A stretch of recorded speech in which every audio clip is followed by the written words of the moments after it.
All right, so welcome to our April Lunch and Learn. Our topic is best interest meetings.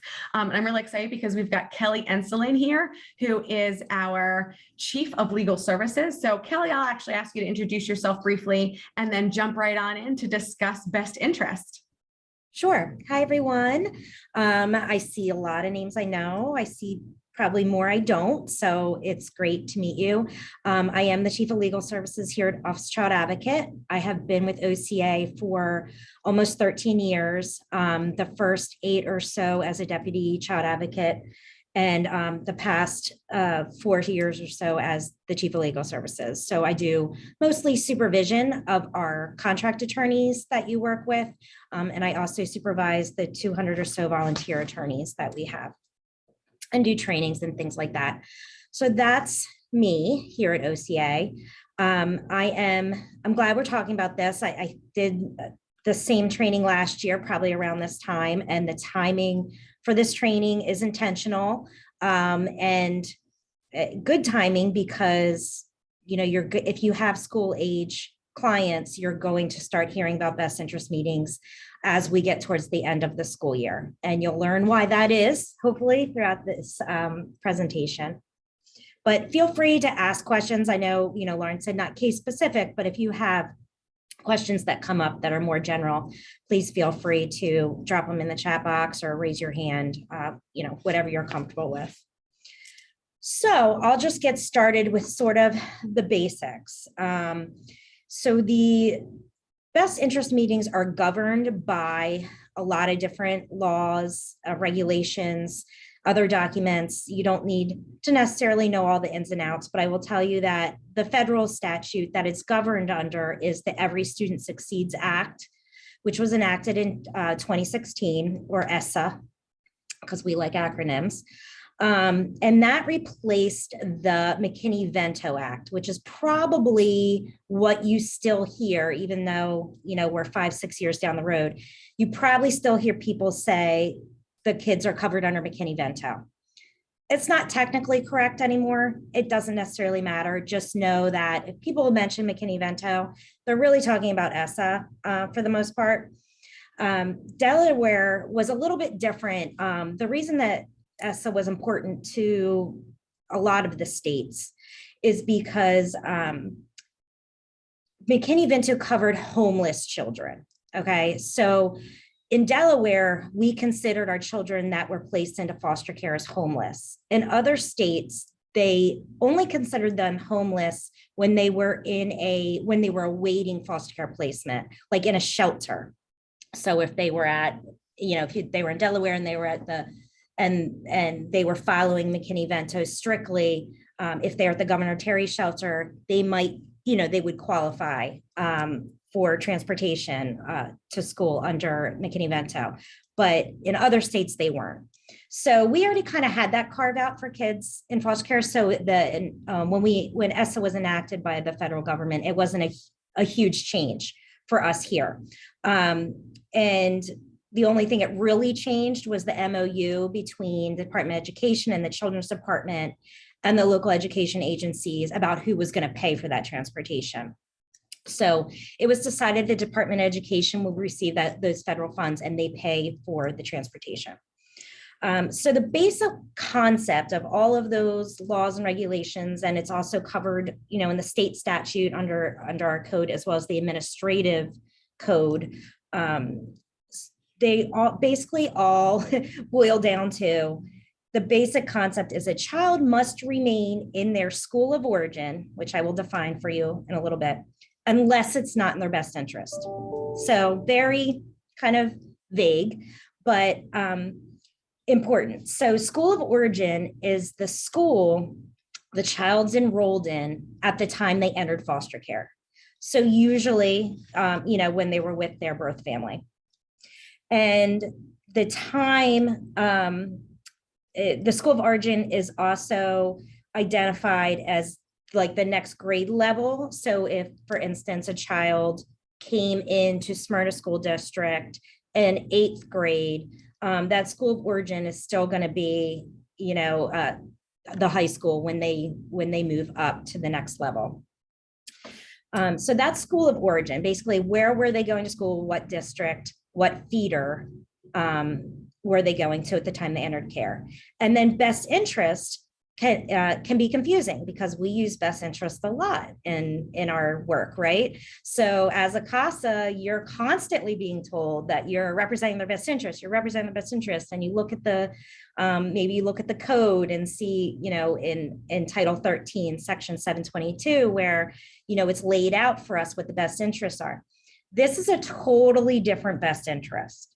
So it's confusing because we hear, we're having a best interest meeting. So, most minds, mine included, would go to, okay, so let's analyze this under that statute. In this context, in the context of education, best interest is a lot more vague. And so it's really not any of those factors. It's just kind of a very general feeling of what is best for this child under these circumstances. And then it goes, the form, which I think Lauren sent out and we'll pull up in a little bit, kind of goes through the questions that help determine that, but it's not really codified in the way that the best interest statute is. So why does the federal and state government care if kids remain in their same schools? Like, why are they willing to pay money for that? And I think that, Lauren, if you don't mind, well, I can try and share it, but which one do you want? Let me see if I can find it easily and then I'll tell you. Oh yeah, it's not going to be easy. The school stability slide. Could you pull that up? Mm-hmm.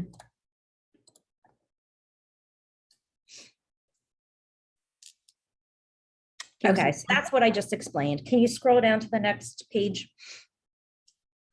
Okay, so you've probably heard the statistic before. If you haven't, it might be a little shocking. It was to me the first time I heard it, but the research shows that every time a child moves schools, they're losing 4 to 6 months of education. So if we have kids, that move schools as often as they move foster care placements, we potentially have some kids that are losing more school than they've received probably. So, really keeping in mind that stability is important. And the reason they're losing it's a lot of different reasons. One is the different districts have different curriculums, right? So you may have a child that's in high school at Brandywine High School up here in Wilmington, and they covered World War II in the fall.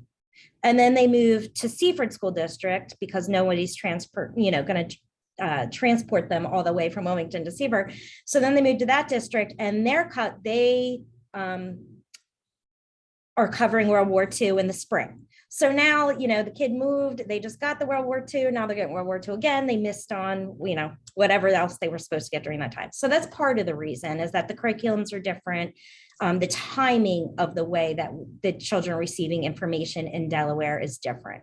And I think it's important to note that Delaware has 19 different school districts. And so that's not counting all the charter schools and things like that sometimes our kids go to.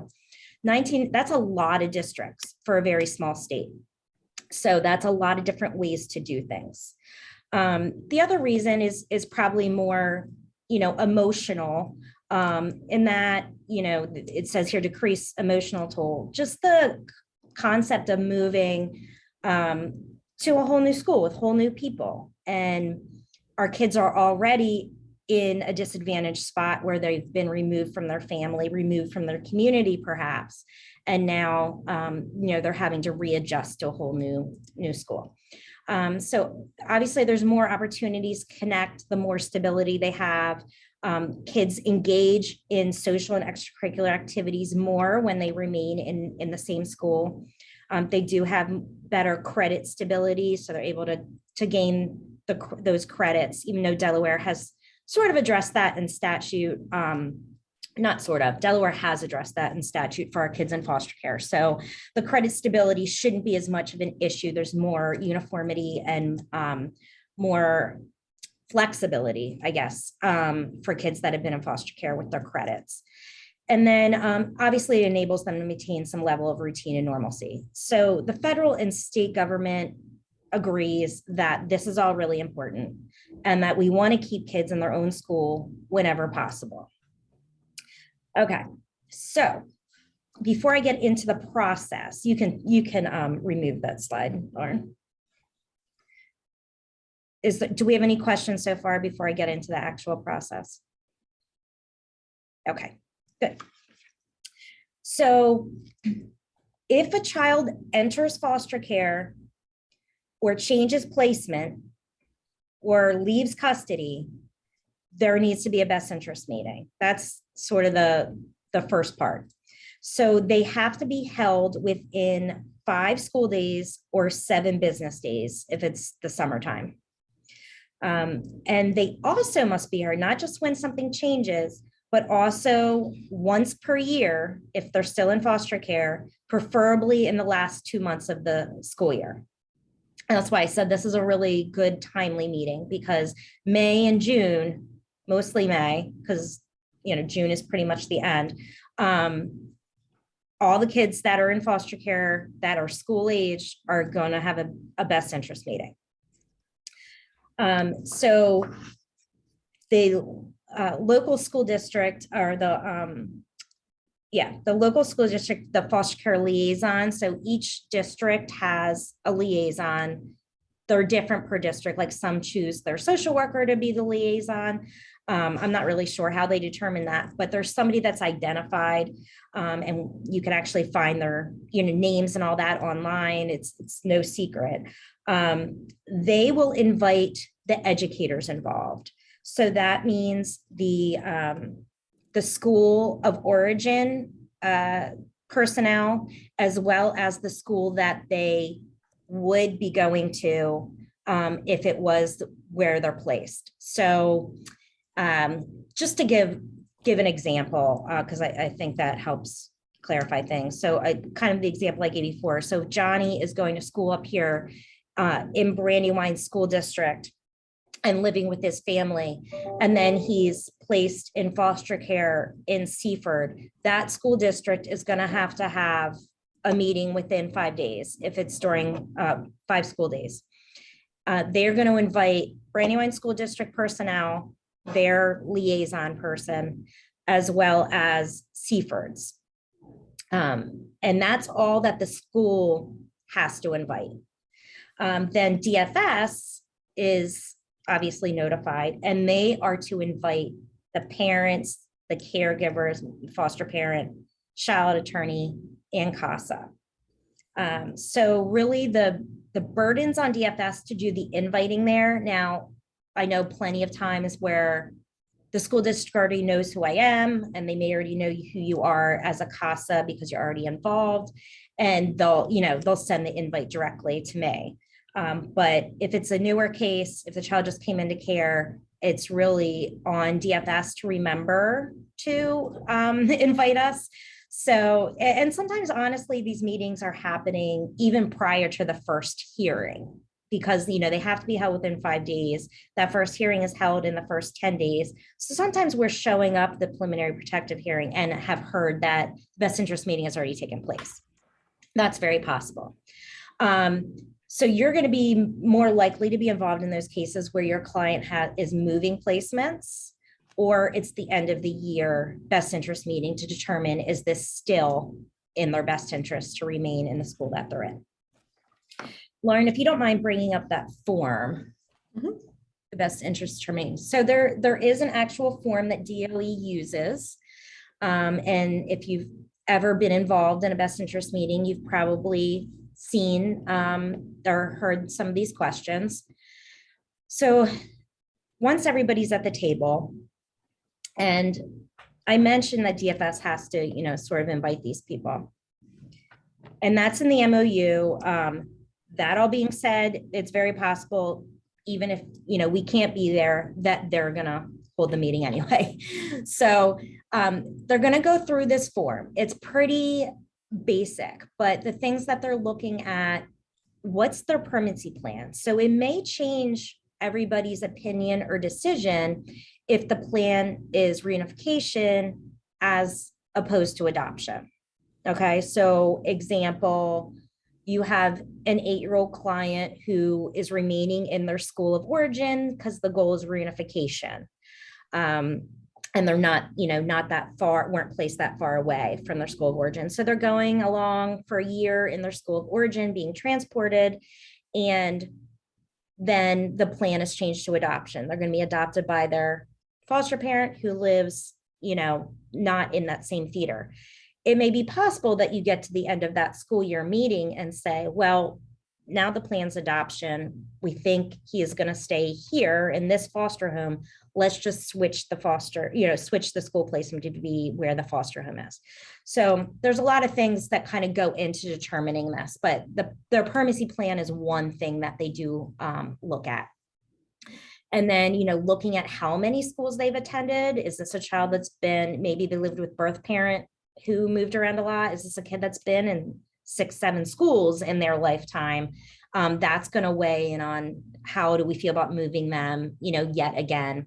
Looking at safety considerations, especially with our high school age kids and the kind of drama and stuff they can get to in high school. Is there any reason that behavior wise, it wouldn't be good, or safety consideration in terms of, is that birth family know where they go to school? And is that a problem? Are they just going to show up and cause problems? Thankfully, that doesn't happen a whole lot, but I have seen cases where that's happened, where mom or dad has shown up and kind of inserted themselves maybe outside the playground, or even tried to show up in the main office and talk to their child. So sometimes there could be a safety consideration. And also looking at what school do their siblings attend? Like, is this their way of seeing their sibling? Are they separated from siblings in different foster homes, but they all go to the same school of origin? That's something to consider if they, are visiting, basically seeing their siblings in that school, and obviously how they feel. And I think that's where I'm still on the first page, Lauren, just so you know. It's okay. I just want to make sure you know. We want to know, how does the child feel? And pretty much any school age child, absent a significant developmental delay, is going to be able to say, yeah, I want to stay here with all my friends, or I hate this school, get me out of here. That's not going to be, the end all be all determination, but it's certainly important. And I think that's what we kind of bring to the table as a CASA or an attorney, to our client's voice. We bring what they want to the table as well, and make sure that that gets heard. And that, I didn't mention this, but the children are invited as well if they're older. Usually you'll see middle school, high school age kids being invited to the best interest meeting, not typically the young ones. Okay, so they're also going to look at activities and academics. How are they doing in the school? What are their connections and ties to the school? So do they have a particular counselor, a particular teacher that is a big support to them? Do they participate in, are they on the soccer team or in the drama club? What is their tie to that school and that community? Some kids have really strong ties to their schools and have been, in that district for years and years, and others just, don't feel that strongly. So that plays in as well. They're going to review whether they have an IEP or 504, although that shouldn't have any bearing on, like, we don't want the school to say, well, they have an IEP and we don't feel like dealing with that, so we're going to say no. They wouldn't ever verbalize that, but sometimes I'm always kind of like checking to make sure that's not the route they're trying to take. Like, some of our kids are obviously have some issues that make the potential new school say, yeah, we'd rather him stay where he is. So, it's important for them to know any special education needs the child has in terms of what they can provide. But we don't want that to be like a reason that the child stays or doesn't. Okay, and this is a big one. The transportation. So the length of time, and that's down, I think, on the next page, Lauren. The length of time it would take the child projected to get from their foster home to their school of origin. So if we keep them in their school of origin, how long is it going to take them? So the way this works, and maybe I should have started out with this, is that the kids aren't getting picked up by, a typical school bus with a whole bunch of other kids that go to their school. This is a specially contracted van service. So, they're not necessarily the only ones on the van. There might be other kids in the area that are getting picked up, and that's usually the case. But generally, it's not going to be, the 20 stops that most school buses make. But if you have, Johnny in North Wilmington now being moved to Seaford, that 2-hour drive each way from Seaford to Wilmington, that's probably going to be the determining force that child is going to have to move schools, just because obviously, 4 hours every day in a van to go to school is not likely going to be in their best interest. Now, when I've seen that change and when it made sense, maybe we're in the last couple of weeks of school, right? Like we're right at the end and we just need to get through. And the child's very, wants to finish out the school year. That makes sense.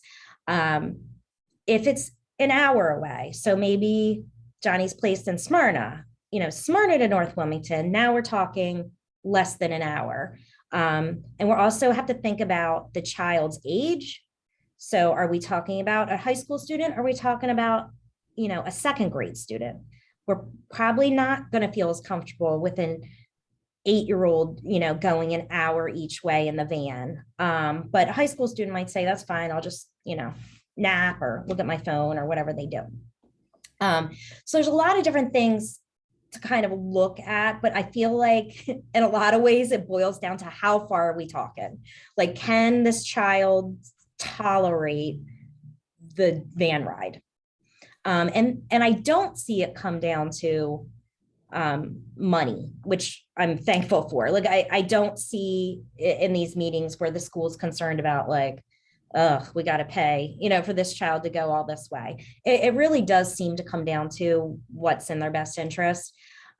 So transportation is huge. And then what the child wants, like they get their own box for their preference, as well as what does their birth parents or guardians or education decision maker prefer. So that is kind of a whole lump thing, but who are their people? We're assuming here the goal is reunification or, guardianship if it's with former guardians. Who are the people that intend or hope to have placement of the child? What do they want?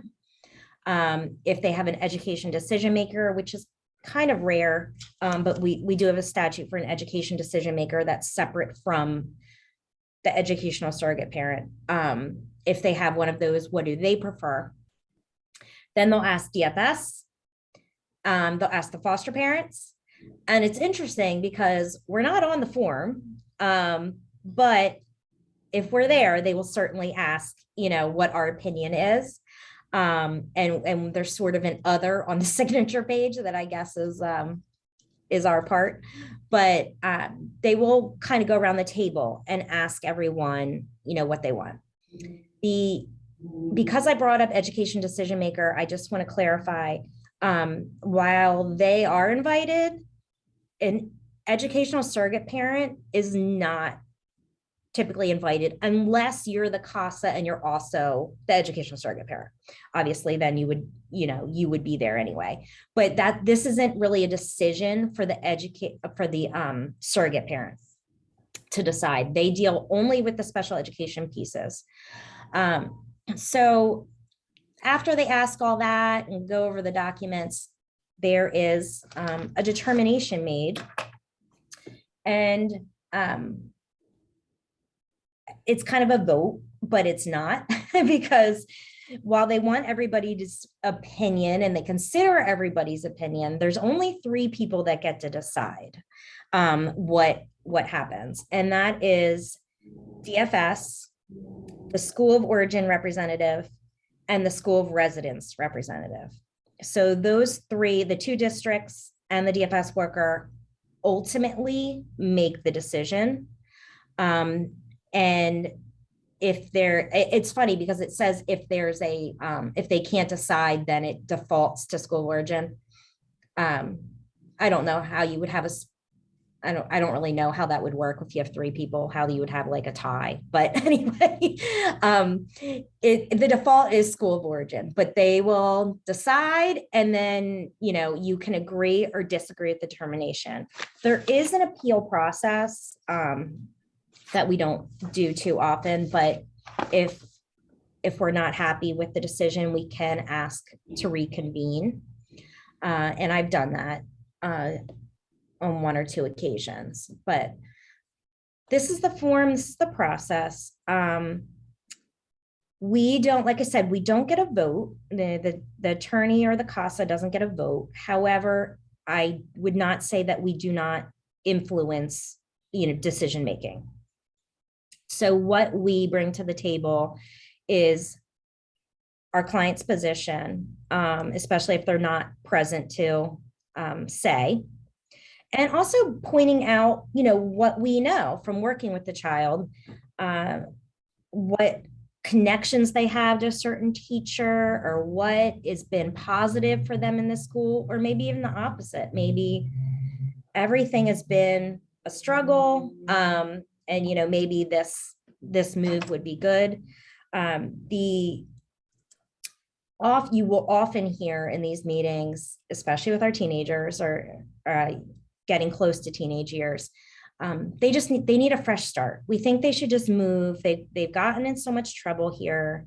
We'll just give them a fresh start. So I cringe when I hear that, because we know what the moving does, and the delays in getting the education they need from moving around. However, it's true that there are times when there's just been so much negativity in that school for whatever reason. Maybe they're having peer issues.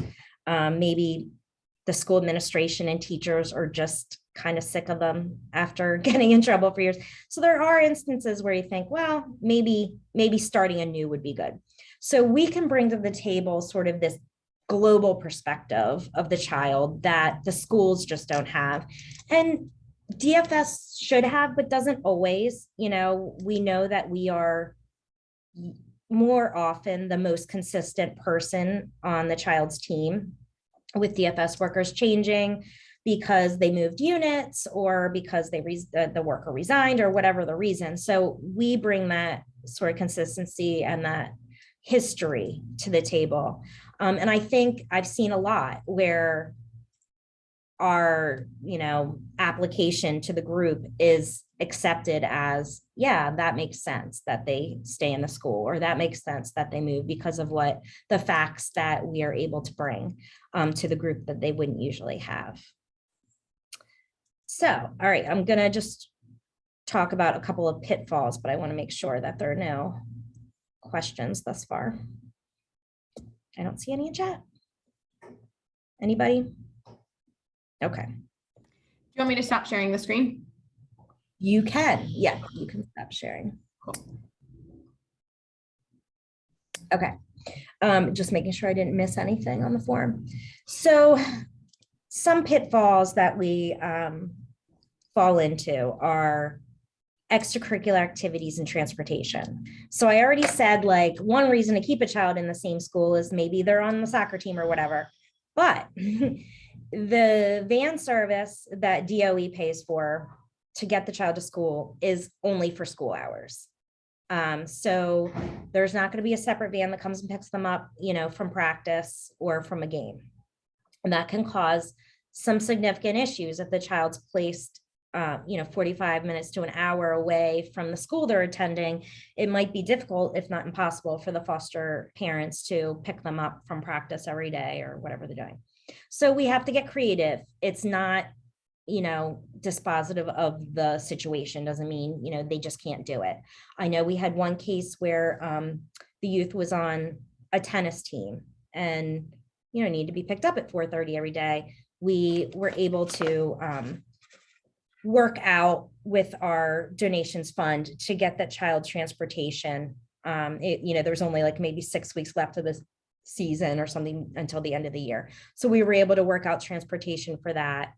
So we need to be a lot more creative, and also kind of figure out with our client, how important is this to them?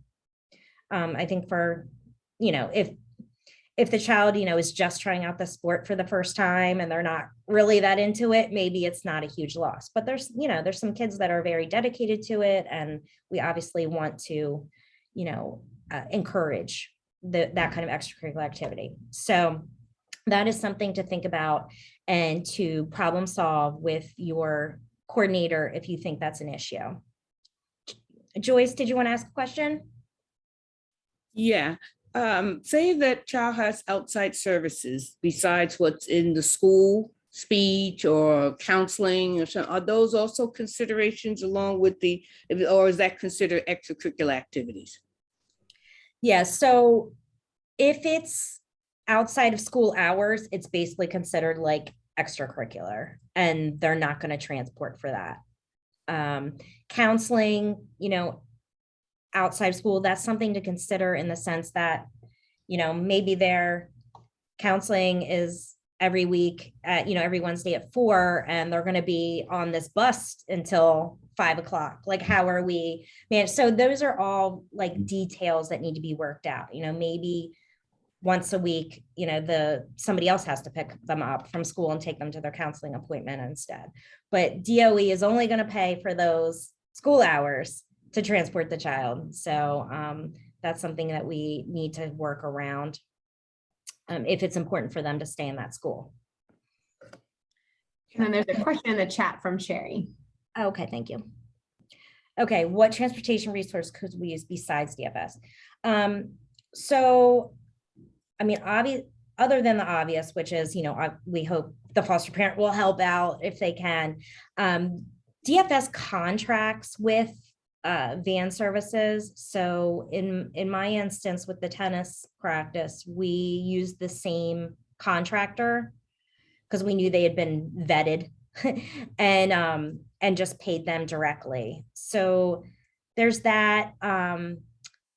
If they're in a private with a private foster care agency, so maybe they're in a Children's Choice or a Presley Ridge foster home, another option is to see if there's certain days that maybe that worker can be a resource to pick them up, from practice or take them to their counseling. But if we're paying somebody, it's probably going to be a contractor that DFS already approved to do that. Does that make sense? Yes, Anne. So if going back to if the child is being transported by the DOE van, and then once a week, because they moved far enough away, but they wanted to stay with the therapist, but it's an after hour one, and it's the same day every week, can the DOE van be set up so that they at least take them on that leg of it? So in other words, Thursdays, DOE van that usually takes Susie back home stops off at her therapy session place to drop her. So maybe the foster parent only has to do the one leg, or DFS or whomever only has to do one leg. Can that be arranged with the DOE van? That's a really good question. I have not seen that happen. I know they're pretty strict about, keeping it the same exact places. If it were sort of on the way or close by, I would certainly ask if that could be arranged. I think that DOE is contracting with these same providers that DFS is, so they know the situations they're dealing with. I think that they could potentially be flexible if it wasn't totally out of their way, but they've got other kids to pick up, drop off at other schools. It gets complicated. Probably going to be best to just have somebody totally separate do that day. I mean, I was thinking if it was sort of on the way, kind of.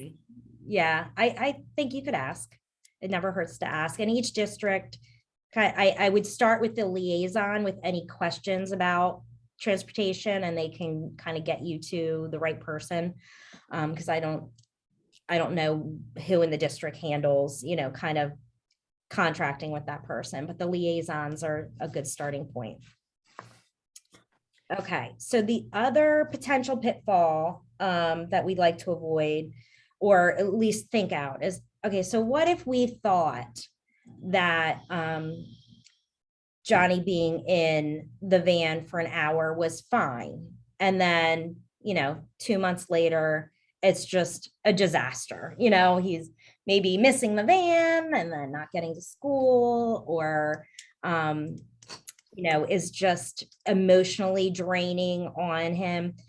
Then what do we do? Like, we're not stuck necessarily. And I know I've been in meetings where we're kind of on the fence, a lot of meetings probably, where you're on the fence. You're like, I really want them to stay in their same school, but this feels like a lot for them to do. You can always ask to reconvene on the best interest meeting. And in those circumstances where we've been on the fence about it, I've even said in the original meeting, can we relook at this? Maybe we're in October, and instead of going through the whole school year before reassessing, can we reassess this in December to see if this is truly the best thing, or if we need to make a change in January, when the marking period ends, and sort of make a smooth transition to the next school. So I don't think we necessarily have to know all the answers. Our default should be school of origin. Our default should be keeping them where they're, stable. However, it's sometimes you just don't know until they start doing it, and our younger kids, sometimes they have a lot of trouble behaviorally on the van for that long. It's not like there's somebody else with them kind of sitting with them, it's the driver, it's a van, it's a couple kids, all usually in foster care that have trauma issues. So, you can think something's going to be okay, and then it sort of falls apart. So it's always okay to ask to reconvene on the best interest meeting, even before the end of the school year. So don't be afraid to say, this just isn't working. I think we need to look at this again. So those are the main pitfalls, is maybe a bit exaggerated, but the two things that I like to think about as well, that aren't on the form, but something for us to be thinking about in terms of their best interest in this sense, and our greater sense of best interest. Is there any other questions? I really finished that pretty quickly. What about, Kelly, can I ask a question? When you talk about it's possible to reconvene, afterwards, if you agree to keep the child in the school of origin, and then maybe 2 months later, like the transportation is just too much, or the grades are suffering or something like that. What about the reverse, where maybe everybody decides that it is best to change schools, and then a month later your kid comes to you and says, I really miss my old school, I really want to go back to my old school? What would happen in that situation? That's harder. I'm not saying it's impossible, especially if, for instance, the plan is still reunification, and that school of origin is, where mom or dad is. Then I think there's a lot better argument to move them back to that placement. What we don't want to do is get in a situation where they're not in their school where they are because of their placement, and they're in their school of origin, but there's really nobody in the school of origin that they're ever going to be residing with. Does that make sense? So, we've already changed the plan. We know they're not going home to mom, or mom moved out of state, so, not leaving them kind of hanging, because when they reach permanency, and I guess that's a point to bring up. So once they exit foster care, whether it's because of reunification or adoption or guardianship, this is no longer going to apply, and nobody's paying to transport them.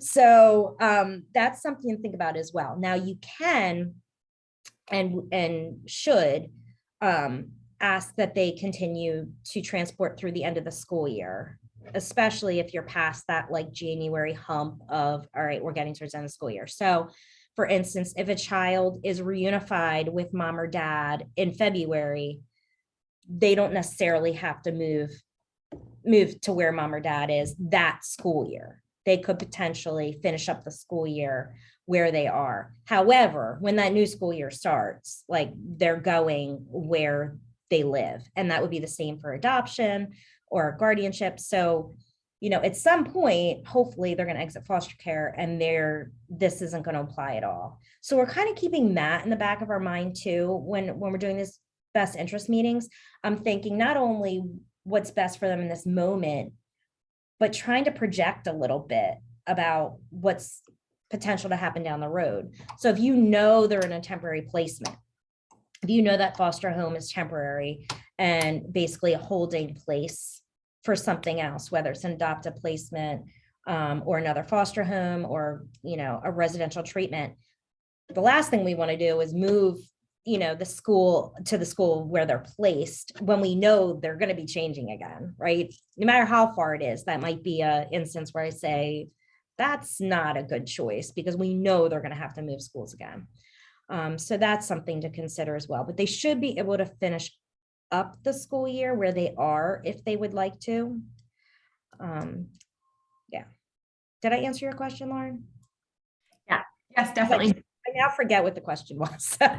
Basically the reverse, you know, is it Oh, yeah. easier and what happens if it's the opposite way? Yeah. Yeah, that's a hard one. So if you're unsure, the best thing is to stick with school of origin and reassess later. I do have another question if you don't mind me asking that as well. It sounds like a couple CASAs asked about after school activities that might be considered medical, meaning a therapist or something like that. Would transportation be provided through Logisticare at all? I think when they get to a certain age, Okay. people are more comfortable with Logisticare. But you know, Logisticare is just for the general population who have Medicaid. So nothing to do with foster care or state custody or anything like that. It's a transportation company that provides transportation to and from medical appointments. yep, for people on Medicaid. Okay. So, you know, kind of pushing, you know, a younger child into the general population. No, I wouldn't suggest that. But perhaps if you had like a 16 or 17-year-old that was mature, you could use that. But I think DFS would be more likely to just set up transportation themselves for that, as opposed to going through Logisticare. The Logisticare is also, it's not like, hey, be here at 2:00, you know, and get them there. It's just not as reliable, put it that way.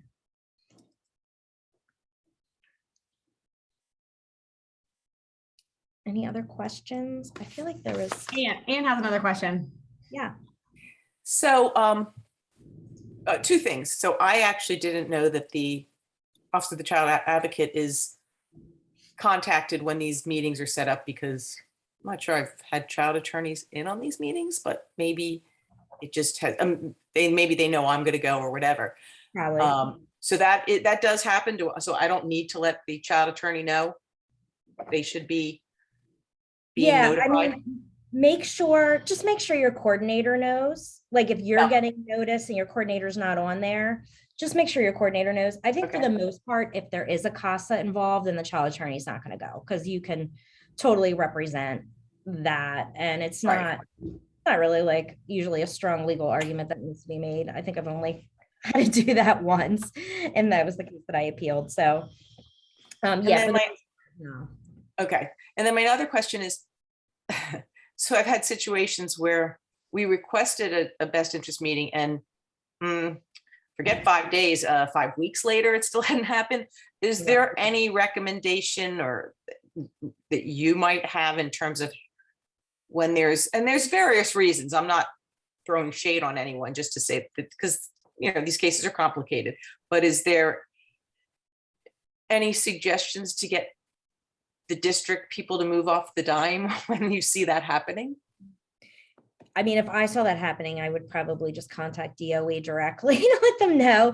There's a supervisor of not supervisor, probably not the right word, but somebody that kind of oversees the liaisons. And I don't know what the person's name is, but I do know on the DOE website, you can actually pull up all the liaisons and it's probably there. Was it a case where, I know we're not getting into specifics, but was it a case that the child had moved and that's why you needed a best interest meeting, or you were just requesting one?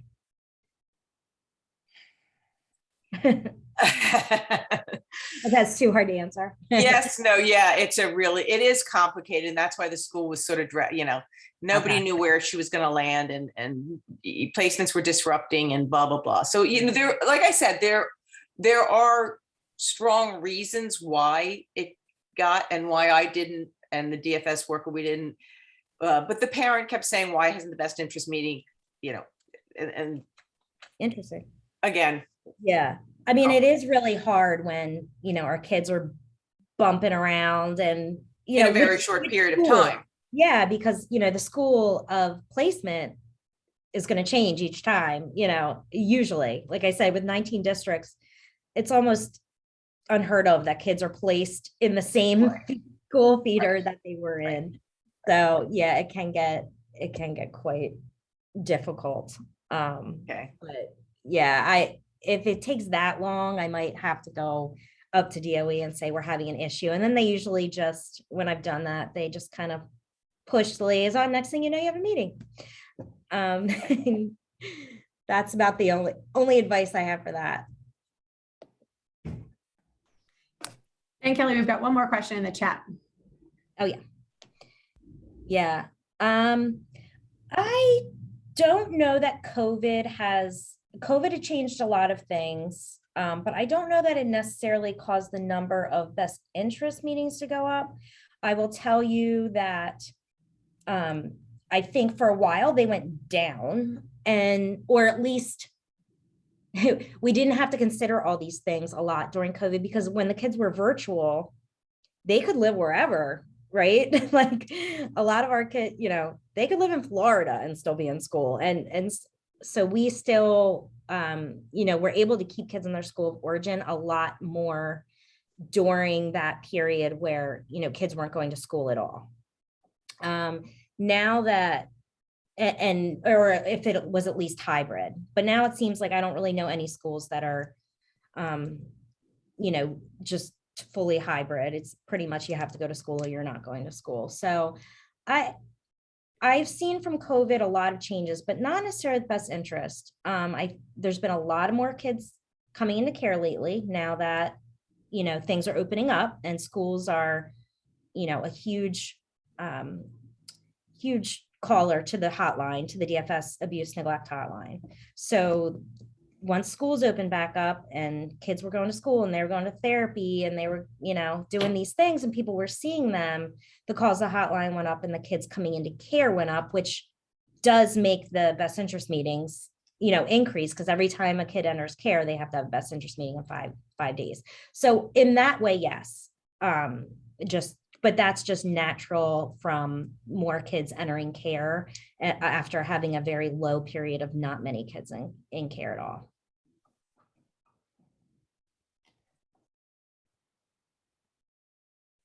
Awesome. Any other questions? All right. Well, thank you all for attending. I really appreciate it. And Kelly, thank you for presenting to us. Sure, anytime.